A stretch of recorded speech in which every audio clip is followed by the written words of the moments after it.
অর্থনৈতিকভাবে শক্তিশালী হব এবং আমাদের দেশের সমস্ত শক্তির উপর দাঁড়িয়ে ভারতের এই দাপটকে আমরা ভেঙে ফেলবো।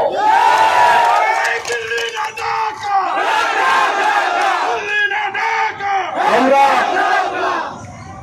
বাংলাদেশের মানুষকে শুষ্ক মৌসুমে এইভাবে খরায় পরিণত করে আমাদের দেশের মরুকরণকে আজকে যেভাবে ভারত দিনের পর দিন চালিয়ে যাচ্ছে, এইটা বাংলাদেশের জনগণ আর মানবে না।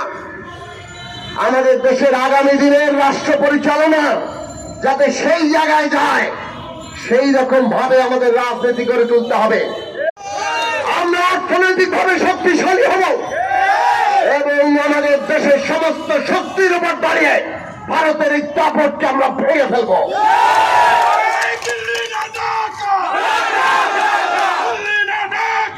আমরা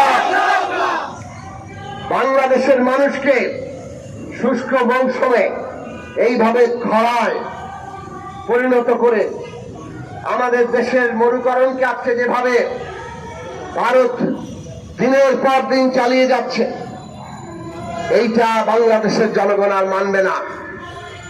আমাদের দেশের আগামী দিনের রাষ্ট্র পরিচালনা যাতে সেই জায়গায় যায়, সেই রকম ভাবে আমাদের রাজনীতি করে তুলতে হবে।